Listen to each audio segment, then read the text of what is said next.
What triggered this, so everyone knows, is that when we had the unfortunate situation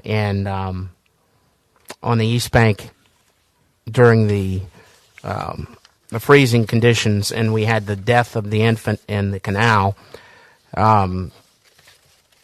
there were discussions by this council at the time when the BP money was received and allocated that portions of those monies would be used to try and address some of the issues and the safety problems along the canals. And I realized the study came back saying that I think the cost maybe is over $100 million to truly do all of the open canals, but yet $8 to $10 million would be sufficient to be able to do the places that have been identified as the most vulnerable. So I was asked by members of the press why that had not been done, and that's why I asked for us to get a breakdown of where we stand with BP funds, because there was a lengthy discussion at a Grand Isle Council meeting, and someone who was not here, who did serve in a position that left the account with 2%, did talk about using those funds for that purpose, and I don't think any of those monies were used for that purpose. Can I ask Mr. If I may, Mr. Conley, while I can appreciate that concern, if there's a safety concern that any council meeting has in District 4, I'd ask that it be brought to my attention before we get up here in a council meeting. Instead of using a resolution that's vanilla and vague and does not address the situation as a backdoor attempt to take a dig at another former elected official or a council seat, I find that grossly inappropriate, and that's not the appropriate way to handle this. Okay? If there's an issue, look, all this happened before me, and I appreciate the disclaimer there. That's not the way to handle it. If there's an issue regarding safety in District 4, I'm willing to meet with anybody at any given time, day or night. That's a safety issue that's a definite problem. No question, okay? And it's an issue that we've already started talking to engineering firms about trying to deal with.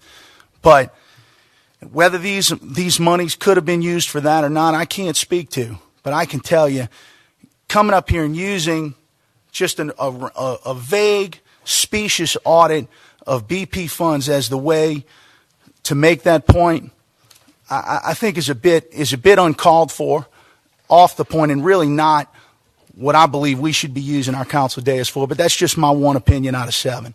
So I'd ask my colleagues, I'm sorry, I have the floor, Councilman, when any one of you has a concern about how money's being spent in District 4, how money has been spent in District 4, what safety issues there are in District 4, please call me 24 hours a day, any day, no matter when, and I'm happy to have that discussion.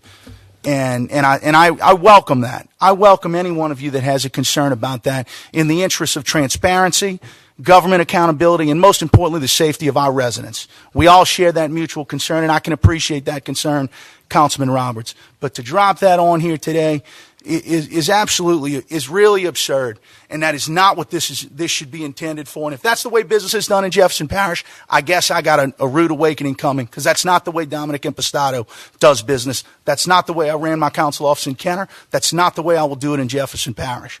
No one will have to guess where I'm coming from. No one will have to figure out by accident what point I'm trying to make.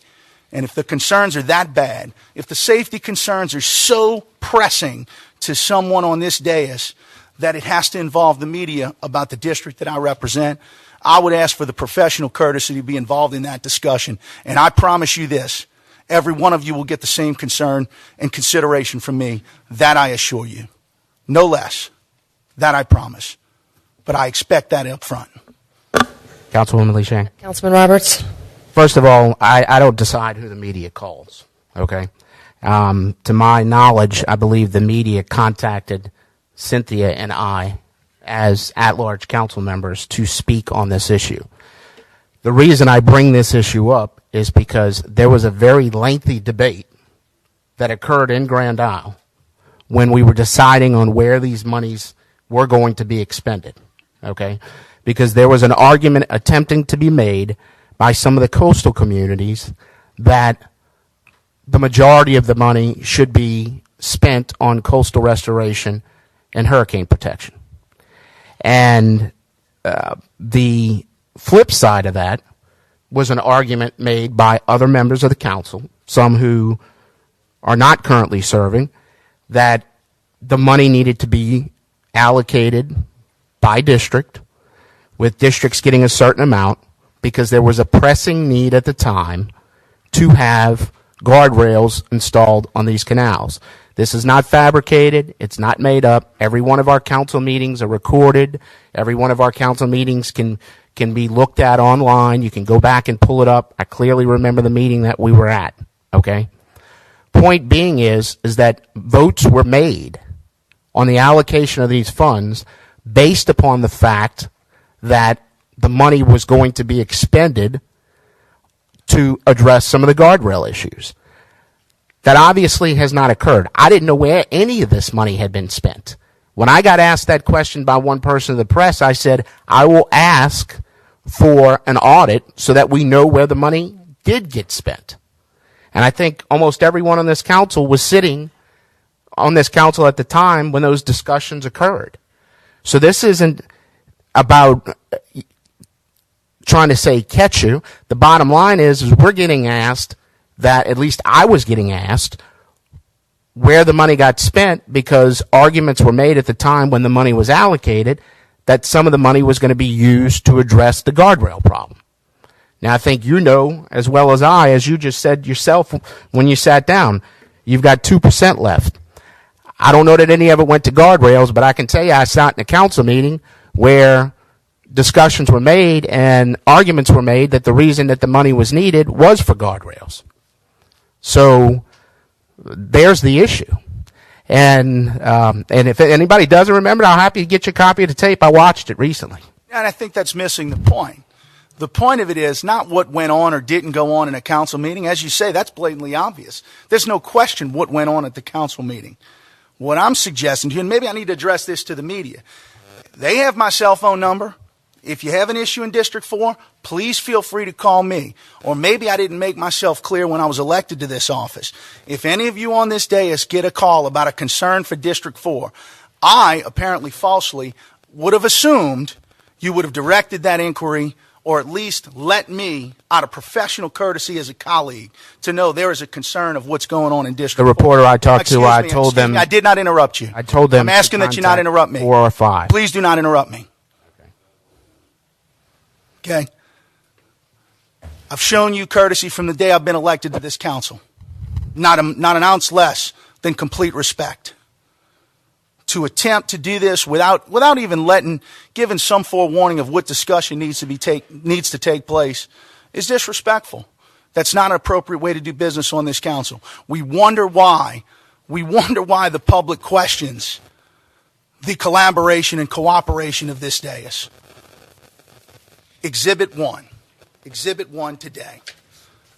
And I'd ask that be discontinued going forward. That's all I'm asking. I think that's a more than fair request. If someone thinks that's unfair, now is the time to address it. Okay, Councilman Roberts? Well, Exhibit 1 is fine. That's fine with me. I think we saw where all the money was spent. It obviously did not get spent on what it was argued to be spent for. Okay. Okay? Councilman Roberts has the floor. You want to go next? You want to interrupt now? No, Okay. You have the floor, Councilman Roberts, then Councilwoman Van Vrancken, then Councilman... Point being is, first of all, let me say this point. When I talked to the reporter, I told her that she was speaking with the wrong person and that they needed to speak with the members that represented District 4 and District 5. Because my understanding is the majority of the canals that this encompasses are within those districts. And Paul, you may have some of it. I'm not sure. I also, because I was asked about the study we approved, was asked about what the total cost was as it relates to the amount that was needed to address the issue, which we all know far exceeds what the BP settlement was. However, there was also a discussion, too, that the worst parts of the areas could be addressed for an amount of $10 million. Okay? In that conversation, I was asked, when was this last discussed? Well, it was last discussed, to my knowledge, when this money was being allocated and broken down, and clearly the argument was made that the East Bank, rightfully so, needed to participate in this settlement because there was a pressing need to put guardrails up on the open canals. Evidently, there's other pressing needs aside from that where the money has gone, and that's the point. And I'm not sure. And the other question was, okay, would you favor passing a tax to pay for this? So I don't know why we would need to pass a tax when we had already received some of the money that was supposed to be spent for this purpose to begin with. Am I blaming you? Absolutely not. But I can tell you that there are people that sat on this dais telling the public that the money was going to be spent on guardrails, and it didn't. Councilwoman Van Vrancken. I want to clarify a few things. And first, I will echo Dominick's objection to how this issue is coming before us. If this was a concern, Councilman, you certainly, Councilman Roberts, should have reached out to us directly. I will say that I have to take issue with some of what you're saying about the media. I spoke to 2 reporters after this tragic incident of the mother and daughter going into the canal, or mother and child going into the canal. I spoke with a newspaper reporter, gave them the information about what I have and haven't spent from my account. I spoke with another female reporter who I'm assuming is probably the same one you spoke with. And this issue never presented itself. I was never asked about this. So none of the media members that I dealt with on this issue ever raised what you are raising now. I certainly was available to them. I sent them volumes of information, in fact, on the guardrail study that we did, concluding that on the East Bank alone, it would cost $76 million to address our concerns about the open canals. I was not on the council at the time and was not on the council at the Grand Isle meeting that you're speaking of, so I did not make any commitment on the record for how this money would be spent. And I have further done due diligence when I came into office in the following year and went to my civic groups and I said, here is the situation. We have open canals on the East Bank of Jefferson. It will take $76 million to put up guardrails. Is that your will? Speaking directly to my residents. And they said, absolutely not. They said most of their feeling is that distracted driving and other outside factors often lead people to go into the canal. Sometimes it is a tragedy, as in the situation that we recently saw. But they did not want the $76 million spent. In terms of your $10 million estimate, I know one location and one alone has an estimated $7 million figure in my district. So again, it's not as simple as throwing $10 million at the problem and fixing it. Again, anyone who has a concern can call us directly. I am available to the media 24/7. So to bring this issue up and assert that somehow the media was asking questions and not getting information, I just find very suspicious, and I don't think it's the appropriate way to bring this subject up.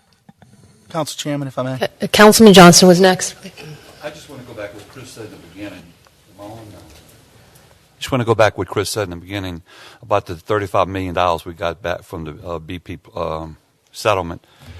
This was sales tax money, and a certain group wanted us to take the $35 million and put it for coastal restoration. This was sales tax money in the parish. If we shared it the right way, if we shared it the way the money's spent, District 5 and District 2 would have got the majority of the money, because we got the majority of the sales tax in the whole parish. But they divided it in $5,000 each district. In fact, District 1 got $5 million. District 1 got $15 million because we gave an extra $10 million to District 1 to help with the coastal restoration and the protection down in Grand Isle and Lafitte. So we did give District 1 more money to help with this issue. But that money was not scheduled for protection of the levees or coastal restoration. The state settled for $5 billion for coastal restoration and improvements of the flood areas. Am I right, Mr. President, I think was $5 billion, right, Tim? So, I mean, we had the money, we got the money to do that. But this $5 million per district, I remember the mentioning of the guardrails, but I don't ever remember somebody saying, I'm going to dedicate all my money to guardrails in the district. I don't remember that. I remember the guardrail issue came up, but I don't remember Councilman District 4 mentioned that. Now, Councilman Roberts said he has the tape. I'm going to have to go back and look at the Grand Isle tape from 2 years ago to see exactly what was said, because sometimes you don't remember 2 years ago what was said exactly. But I would definitely go back and look at it. But I just want to mention that the $35 million was not for protection. It was sales tax that was lost during the problem we had with the BP. Thank you. In Councilwoman Cynthia Lee Shang's absence momentarily, she asked that Councilman Impastato be recognized next. Yeah, and I don't know who I should direct this inquiry to. Maybe I need to do a separate resolution. But last time I checked, all of these expenditures would have been voted on by the council. So I'd like, if we could for next meeting, to find out of those appropriations that were made, I'd like the vote count so that we know, was there any objection to the expenditure of any of those funds? So Ms. Eula, maybe, if that's something you can put together. Again, this all predates me, but if it was such a questionable expenditure, I'm sure there would have been some sort of objections or votes the other way suggesting that was not the way the money was to be spent. So I think that might be a second part to complete this analysis.